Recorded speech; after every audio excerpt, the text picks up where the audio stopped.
ہم آج جن 3-4 پہلوؤں کی طرف جانا چاہتے ہیں ان میں سے جو سوشل اسپیکٹ ہے یعنی مخلوق خدا کی خدمت، دوسرا پہلو ہے کہ دل کی مالداری، اور تیسرا پہلو ہے حیا، اور چوتھا پہلو ہے جس کی اشد ضرورت ہے جو ہمارا آج کا الٹیمیٹ گول ہوگا کہ آپ نے عمدی امارت کے اندر یہ جو ظالمانہ ٹیکسز ہوتے ہیں جن کی بھرمار کر کے قوم کو جکر لیا جاتا ہے، ان کے نقصانات کیا ہوتے ہیں اور ان کا ازالہ اور تدارک یہ حکومت وقت کی کس طرح ذمہ داری ہوتی ہے، اس پر باقاعدہ تفصیلات ہیں وہ جناب سیدنا عثمان غنی رضی اللہ تعالیٰ عنہ نے اپنے ایک خط کے اندر ذکر کی۔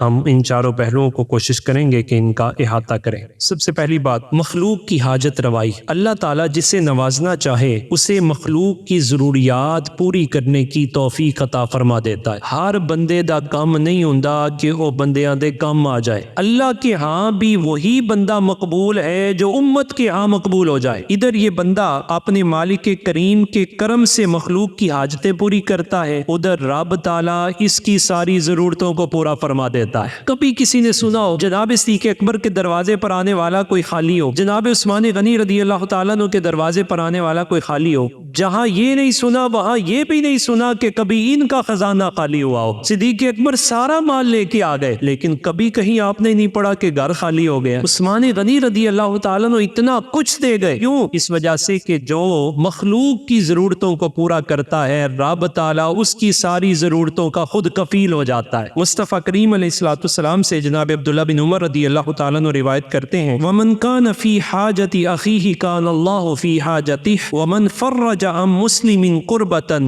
فَرَّجَ اللَّهُ عَنْهُ قُرْبَةً مِّنْ قُرُبَاتِ يَوْمِ الْقِيَامَةِ وَمَنْ سَتَرَ مُسْلِمًا سَتَرَهُ اللَّهُ يَوْمَ الْقِيَامَةِ، کہ جو اپنے مسلمان بھائی کی حاجت پوری کرنے میں مشغول رہتا ہے اللہ تعالیٰ اس کی ضرورتوں کو خود پورا فرماتا رہتا ہے۔ دوسرا فرمایا جو کسی مسلمان کی ایک معمولی بالکل مائنر لیول کی مائکرو لیول کی کسی مصیبت کو دور کرتا ہے اللہ تعالیٰ قیامت کے دن اس کی الٹرا لیول کی مصیبتوں کو دور فرما دے گا، بڑی بڑی مصیبتوں کو دور فرما دے گا۔ تیسرا فرمایا جو شخص کسی مسلمان کا پردہ رکھے گا اللہ تعالیٰ دنیا کے ساتھ ساتھ قیامت کے دن بھی اس کی پردہ پوشی فرمائے گا۔ مجھے اور آپ کو سیلف اکاؤنٹیبلٹی اپنا محاسبہ کرنا چاہیے، کیا ہم حاجت مند کی ضرورت مند کی ضرورت کو پورا کرتے ہیں کہ نہیں کرتے؟ اس پر علماء نے ایک اور بات لکھی، اگر ضرورت مند تمہارے دروازے پر آ جائے یا تم سے سوال کر لے اور تم اتنی استطاعت نہیں رکھتے کہ تم اس کی ضرورت کو پورا کرو تو تمہاری ذمہ داری یہ ہے کہ تم اس کے ساتھ خندہ پیشانی سے پیش آؤ۔ یہ اجازت تمہیں نہیں دی جا سکتی کہ تم اس کے ساتھ ڈانٹ ڈپٹ کر لہجہ اختیار کرو، بلکہ کلمات کیا ہیں؟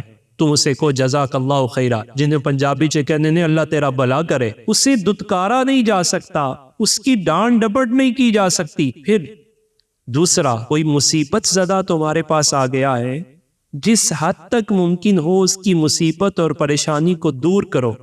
اب مصیبت اور پریشانی کو دور کرنے کا ایک تو یہ ہے کہ وسعت ہے دور کر سکتے ہو، اختیار ہے دور کر سکتے ہو تو کرو، دوسرا یہ ہے کہ کسی مصیبت زدہ کی مصیبت کی کہانی کو سن لو۔ مصطفیٰ کریم علیہ السلام نے اس حوالے سے اپنا اسوہ بھی پیش فرمایا۔ رسول اللہ صلی اللہ علیہ وسلم مسجد نبوی میں تشریف فرمائے، دروازے پہ ایک بوڑھی آئے اور وہ نبی علیہ السلام کو بلا رہی ہے۔ نبی علیہ السلام نے اپنی مسجد کو چھوڑا اور اس بڑھیا کے پاس چلے گئے۔ اس بڑھیا نے نبی علیہ السلام کا ہاتھ تھاما اور دور دھوپ میں لے گئی۔ اس چلچلاتی دھوپ کے اندر دیر تک نبی علیہ السلام کو اپنے دکھڑے سناتی رہی۔ جب وہ واپس چلی گئی، بات پوری کر لی، نبی علیہ السلام تشریف لائے تو صحابہ نے عرض کیا کہ حضور آپ کو معلوم ہے یہ تو مدینے کی مجنونہ ہے اور آپ اتنی دیر اس کی بات کو سماعت کرتے رہے؟ تو مصطفیٰ کریم علیہ السلام نے فرمایا اگر میں محمد اس کی بات نہیں سنوں گا تو بتاؤ زمانے میں کون سنے گا؟ آج ہمارے پاس کسی کا دکھڑا سننے کے لیے بھی وقت موجود نہیں، بلکہ بہت بڑا المیہ یہ ہے کہ اولاد کے پاس ماں باپ کا دکھڑا سننے کے لیے بھی وقت موجود نہیں۔ پھر مصیبت اور پریشانی کو سننے کے بعد دور کرنے کی استطاعت نہیں رکھتے تو پھر تم پر لازم یہ ہے کم از کم جو دور کرنے والا ہے اس سے دعا کرو۔ سپوز آج فلسطین کے ہمارے بھائی کس پریشانی سے گزر رہے ہیں، اگر زمانے کے سارے کرب اکٹھے کر لیے جائیں تو فلسطین کی زمین پر برس رہے ہیں۔ اس حال میں اور آپ اگر ظاہری طور پر ایمان کے کمزور درجے پر فائز ہو کر ان کی مصیبتوں کو دور نہیں کر سکتے تو کم از کم میری آپ کی ذمہ داری بنتی ہے ان کے دکھ کو دیکھا جائے اور وہی دکھ اپنے سینے میں رکھ کر اللہ کی بارگاہ میں دعا کی جائے، چونکہ مومن کا سب سے کمزور ہتھیار وہ دعا ہوتا ہے، اور مصیبت زدہ کے درد کو اپنے درد سمجھتے ہوئے اللہ کی بارگاہ میں یہ دعائیں کرنا، یا اللہ ان کی مصیبت کو رفع کر دے، انہیں ظالم کے ظلم سے نجات دے دے، یا اللہ وہاں ظالم کے قہر سے انہیں بچا لے، اس مظلوم کی آہ کو سن کر انہیں نجات عطا فرما دے۔ تیسرا پہلو ہے پردہ پوشی کرنا۔ کسی مسلمان کے عیب کے بارے میں بندہ آگاہ ہو جائے تو کیا بندہ اس کا ڈنڈوڑا پیٹ دے؟ پہلی اور شرعی ذمہ داری یہ بنتی ہے کہ اسے پردہ پوشی کی جائے، اسے تنبیہ کیا جائے، اسے اس کے اس عیب کے اوپر مطلع کر کے اس کے احوال کی درستگی کا اہتمام کیا جائے۔